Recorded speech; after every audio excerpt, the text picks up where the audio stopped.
بسم اللہ الرحمن الرحیم۔ بسم اللہ الرحمن الرحیم۔ السلام علیکم ورحمۃ اللہ وبرکاتہ۔ امید ہے آپ تمام احباب خیر و عافیت سے ہوں گے۔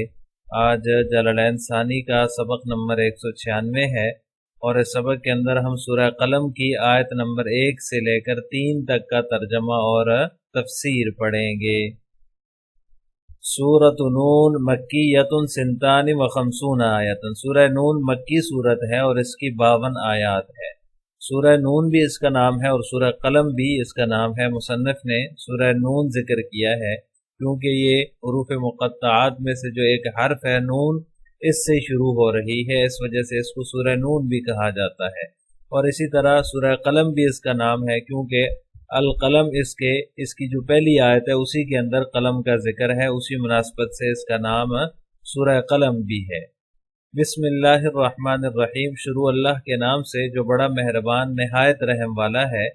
نون والقلم وما یسطرون، نون یہ حروف مقطعات میں سے ہے اور اس کی مراد اللہ تعالیٰ ہی جانتے ہیں۔ والقلم، اے پیغمبر قسم ہے قلم کی، وما یسطرون، اور اس چیز کی جو وہ لکھ رہے ہیں۔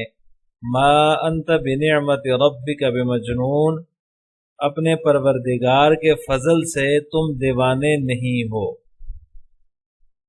وَإِنَّ لَكَ لَأَجْرًا غَيْرَ مَمْنُونٍ، اور یقین جانو تمہارے لیے ایسا اجر ہے۔ لَكَ أَجْرًا، لَكَ لَأَجْرًا، تمہارے لیے ایسا اجر ہے جو کبھی ختم نہیں ہوگا۔ عزیز طلبہ، جیسا کہ میں نے پہلے ذکر کیا کہ نون جو ہے یہ حروف مقطعات میں سے ہے، اور حروف مقطعات کے بارے میں مفسرین کا یہ جو ہے وہ موقف ہے کہ حروف مقطعات جو ہے یہ اس کی مراد اللہ تعالیٰ ہی جانتے ہیں، اللہ کے علاوہ کوئی نہیں جانتا۔ یہ نون جو ہے یہ حروف ہجا جو ہیں، حروف تہجی جو ہیں، ان میں سے ایک حرف ہے جس کی مراد اللہ تعالیٰ ہی جانتے ہیں۔ والقلم وما یسطرون، یہاں سے سورہ قلم اس آیت سے شروع ہو رہی ہے۔ نون کے بارے میں نے بیان کر دیا ہے۔ قلم کی قسم اللہ تبارک و تعالی نے فرمائی ہے۔ اللہ تعالی نے فرمایا والقلم وما یسطرون، قسم ہے قلم کی اور اس چیز کی جو وہ لکھ رہے ہیں، جو کچھ فرشتے لکھتے ہیں اس کی بھی قسم اللہ تعالی نے کھائی ہے۔ یعنی وما یسطرون سے مراد وہ ہے جو فرشتے لکھتے ہیں، جو کچھ وہ لکھتے ہیں اس کی قسم کھا کر اللہ تبارک و تعالی نے ارشاد فرمایا ما انت بنعمت ربک بمجنون، آپ اپنے جو ہے وہ رب کے فضل سے، اپنے رب کی نعمت کی وجہ سے، اپنے رب کے انعام کی وجہ سے مجنون نہیں ہیں۔ مشرکین عرب جو تھے وہ آپ صلی اللہ علیہ وسلم کو بطور عناد کے، ضد کے جو ہے وہ اعوذ باللہ دیوانہ کہتے تھے۔ اس میں ان کی تردید فرمائی ہے کہ آپ جو ہے وہ مجنون نہیں ہیں۔ مفسرین فرماتے ہیں والقلم وما یسطرون کے اندر اللہ تبارک و تعالیٰ نے قلم کی قسم کھائی ہے۔ قلم سے مراد وہ قلم ہے جس نے لوح محفوظ میں اللہ تبارک و تعالیٰ کے بارے میں اللہ کے حکم سے وہ سب کچھ لکھ دیا۔ اللہ تعالیٰ کے کائنات کے بارے میں اللہ کے حکم سے وہ سب کچھ لکھ دیا جو آئندہ وجود میں آئے گا، یعنی جو کچھ اس دنیا میں ہوگا وہ جو ہے وہ اس لوح محفوظ میں لکھا ہوا ہے۔ اس قلم سے مراد کون سا قلم ہے؟ تو عام قلم بھی مراد ہو سکتا ہے، اور اسی طرح تقدیر کا قلم بھی مراد ہو سکتا ہے، فرشتوں اور انسانوں کا قلم بھی مراد ہو سکتا ہے جس سے لکھا جاتا ہے، وہ سب اس میں داخل ہیں۔ اور اسی طرح اس قلم سے مراد خاص قلم بھی ہو سکتا ہے، جو تقدیر لکھنے والا قلم ہو، وہ قلم بھی اس سے مراد ہو سکتا ہے۔ صحیح مسلم کی روایت ہے، حضرت عبداللہ بن عمر رضی اللہ تعالیٰ عنہما سے روایت ہے، وہ فرماتے ہیں رسول اللہ صلی اللہ علیہ وسلم نے ارشاد فرمایا کہ اللہ تعالیٰ نے تمام مخلوقات کی تقدیر آسمان و زمین کی تخلیق سے 50,000 سال پہلے لکھ دی تھی۔ اور اسی طرح بعض حضرات کہتے ہیں کہ اللہ تعالیٰ نے پہلے قلم تقدیر پیدا فرمایا، جو تقدیر کا قلم ہے وہ پیدا فرمایا، اور پھر اس کے بعد جو ہے وہ دوسرے قلم کو پیدا فرمایا جس میں جو ہے وہ انسان جس قلم سے لکھتے ہیں وہ بھی مراد ہے۔ زمین میں بسنے والے جو ہے وہ جو انسان ہے وہ اس سے لکھتے ہیں، اور یا پھر آئندہ کے زمانے میں لکھیں گے۔ سورہ علق کے اندر بھی اللہ تعالیٰ نے قلم کا ذکر فرمایا، تو وہاں بھی علم بالقلم سے مراد انسانوں کا قلم ہے جس سے انسان لکھتے ہیں۔ اللہ تعالیٰ نے یہاں قلم کی قسم کھائی ہے اور اس چیز کی جس سے جو فرشتے لکھتے ہیں، تو فرشتے جو ہے وہ آئندہ آنے والے اعمال کو جو ہے وہ لکھتے ہیں۔ ان فرشتوں کا اعمال لکھنا اس سے مراد ہے جو بندوں کے اعمال لکھتے ہیں، یعنی بندے کیا کیا عمل کریں گے وہ لکھتے ہیں۔ حضرت عبادہ بن صامت رضی اللہ تعالیٰ عنہ سے روایت ہے، وہ فرماتے ہیں کہ آپ صلی اللہ علیہ وسلم نے ارشاد فرمایا کہ اللہ نے سب سے پہلے قلم کو پیدا فرمایا تو اس سے کہا کہ لکھو۔ قلم نے کہا کیا لکھوں؟ فرمایا وہ سب چیزیں لکھو جو مقدر ہو چکی ہیں۔ لہذا قلم نے وہ سب کچھ لکھ دیا جو آئندہ جو ہے وہ پیش آنے والا ہے۔ یہ ترمذی کی روایت ہے۔ اسی طرح کی ایک روایت میں نے پہلے بھی ذکر کی ہے جو کہ صحیح مسلم کی روایت ہے۔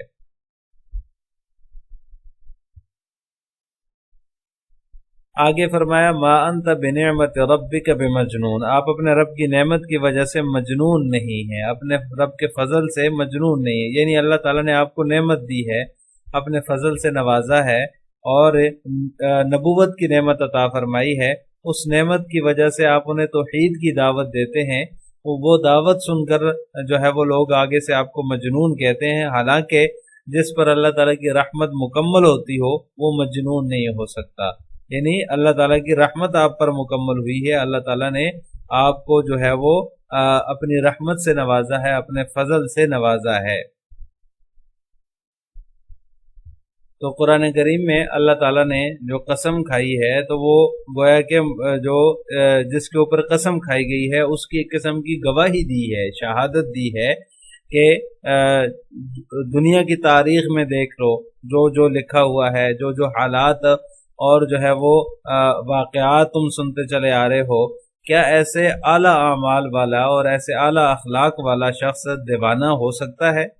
خود ان لوگوں کی عقلیں کہاں ہیں جو ایسے عاقل، کامل اور صاحب خلق عظیم کو مجنون بتا رہے ہیں۔ وَإِنَّ لَكَ لَأَجْرًا غَيْرَ مَمْنُونَ، اللہ کے ہاں آپ کے لیے ایک زبردست اجر ہے جو نہ ختم ہونے والا ہے، یعنی لوگ آپ کو دیوانہ کہہ رہے ہیں اور آپ انہیں توحید کی دعوت دے رہے ہیں۔ انجام کار دعوت کی مشغولیت پر اور ان کی طرف سے جو تکلیفیں پہنچ رہی ہیں، جو آپ کو وہ طرح طرح کی تکلیفیں دے رہے ہیں، اس کے بدلے میں، یعنی ایک تو آپ دعوت توحید میں مشغول ہیں، اس کی مشغولیت پر، اور اس کے اوپر جو ان کی طرف سے تکالیف دی جا رہی ہیں، ان تکالیف پر اللہ تعالیٰ کی طرف سے آپ کے لیے بڑا اجر ہے، ایسا اجر ہے جو کبھی بھی ختم نہیں ہوگا۔ آپ تو بڑے اجر کے مستحق ہیں، آپ کو یہ مجنون یا دیوانہ کہہ رہے ہیں، حالانکہ آپ بڑے ہی اجر کے مستحق ہیں۔ تو لہٰذا اس سورت کی شروع کی جو آیات ہیں ان میں پہلی آیت کے اندر اللہ تعالیٰ نے قسم کھائی ہے، قلم کی قسم کھائی ہے جس سے فرشتوں کا قلم مراد ہے، وما یسترون سے فرشتے مراد ہیں جو وہ لکھتے ہیں، یعنی قلم تقدیر مراد ہے، اور عموم بھی ہو سکتا ہے اس کے اندر، جیسے میں نے پہلے ذکر کیا۔ اس بات پر قسم کھائی ہے کہ آپ دیوانے نہیں ہیں، جو مکہ کے مشرکین آپ کو دیوانہ کہہ رہے ہیں تو آپ اللہ کے فضل سے جو ہے وہ دیوانے نہیں ہیں، آپ پر اللہ نے انعام کیا ہے، اللہ نے فضل فرمایا ہے، تو آپ دیوانے نہیں ہیں۔ آپ کا پیغمبر ہونا، مکہ مکرمہ میں جو ہے وہ مبعوث ہونا، یہ سب کچھ تقدیر میں پہلے سے لکھا جا چکا تھا، لہٰذا آپ اگر اللہ تعالیٰ کا پیغام جو ہے وہ ان تک پہنچا رہے ہیں تو اس میں نہ کوئی غیر معقول بات ہے اور نہ ہی اس پر کسی کو حیرت ہونی چاہیے۔ تو لہٰذا آپ کا پہلے سے ہی مبعوث ہونا مقدر ہو چکا تھا، آپ پر اللہ تعالیٰ نے فضل فرمایا ہے، اور اس کے بدلے میں جو وہ آپ کو تکالیف دے رہے ہیں اور آپ توحید کی دعوت میں لگے ہوئے ہیں، وہ جو ہے اس پر اللہ تعالیٰ نے آپ کے لیے ایک بڑا ہی اجر رکھا ہوا ہے جو کہ نہ ختم ہونے والا ہے، ایسا اجر غیر ممنون جو کبھی بھی ختم نہیں ہوگا۔ اب ان آیات کی تفسیر جلالین ملاحظہ ہو۔ نون احد حروف الہجاء اللہ اعلم بمرادہ بہ، نون کے بارے میں مصنف فرماتے ہیں کہ یہ حروف ہجاء میں سے ایک حرف ہے، اللہ ہی اس کی مراد کو جانتے ہیں۔ حروف تہجی کا ایک لفظ ہے، اللہ تعالیٰ ہی اس سے اپنی مراد کو بہتر جانتے ہیں۔